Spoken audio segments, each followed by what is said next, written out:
Mr. Dizzy was, to be quite honest, not very clever. If you were to ask Mr. Dizzy what was the opposite of black, he'd say, the opposite of black is, pink. He lived in a house on a hill, which he'd built himself. A not very clever house. One of Mr. Dizzy's problems was that he lived in a country where everybody else was terribly clever. Clever land.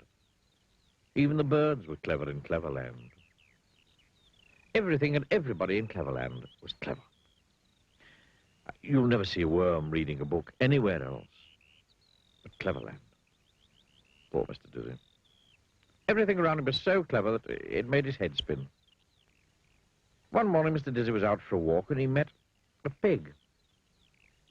"What's big and has big ears and a trunk?" said the clever pig to Mr. Dizzy. A mouse," said Mr. Dizzy. The pig laughed sarcastically at Mr. Dizzy and went off, shaking his head. Then Mr. Dizzy met an elephant, a clever elephant. What's small and furry and likes cheese?" the elephant asked cleverly.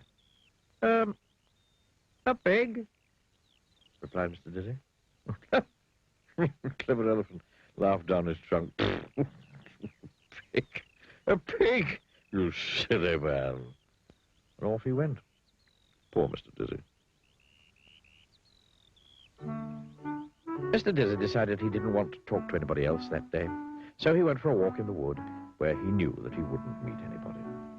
He felt very miserable about not being clever.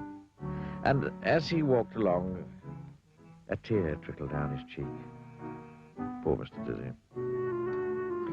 Then, in the middle of the wood, he came across a well. Little did Mr. Dizzy know that it was a wishing well. The day was warm, and so he decided to take a drink of water from the well. Mr. Dizzy drank deeply, but he was still unhappy. "Oh, I do wish I could be clever," he sighed. Little did Mr. Dizzy know that whoever drinks deeply from the water at the wishing well, his wish will come true. And Mr. Dizzy had wished that he could be clever, and his wish had come true. He was clever, but he didn't know it. Not yet. On the way home, Mr. Dizzy came across the elephant and the pig he had met earlier. They were telling each other about how they'd made Mr. Dizzy look silly by asking him a question he couldn't answer. They were giggling and sniggering about it when they saw Mr. Dizzy approaching from the wood. "Oh, here he comes again," giggled the clever pig. "Oh, let's ask him another question," sniggered the clever elephant. Mr. Dizzy came up to them. "Tell us," said the clever pig, trying to keep a straight face,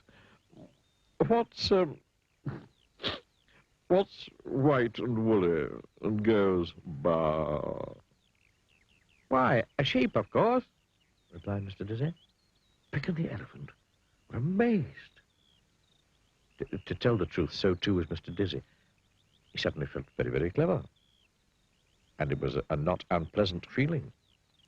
"Tell us," said the clever elephant, "what has 4 legs, a tail, and goes woof?" "Well, that's easy," replied Mr. Dizzy. "A dog, of course." The clever pig and the clever elephant couldn't understand how Mr. Dizzy had become so clever in one morning. Mr. Dizzy couldn't understand how he'd become so clever in one morning. But you know how he'd become so clever in one morning, don't you? "Now, let me ask you a question," said Mr. Dizzy to the pig. "You?" grunted the pig rudely. "You? Ask me a question? Never ridiculous. There's no question you could ask me that I couldn't answer." "Really?" smiled Mr. Dizzy. "Well then, can you tell me what's fat and pink and goes a tissue, a tissue?" "What's fat and pink and goes tissue, tissue?" repeated the pig, looking worried. "There's nothing that's fat and pink and goes tissue, tissue." "Nothing, eh?" said Mr. Dizzy. And he tickled the pig's nose. Tissue, tissue, sneezed the pig. The answer is you, said Mr. Dizzy. You are fat and pink, and you're going a tissue, a tissue. The clever pig looked downright, if not down left, miserable. Mr. Dizzy turned to the elephant, who, incidentally, had stopped sniggering. Now, said Mr. Dizzy, let me ask you a question. What's large and goes dobbit, dobbit?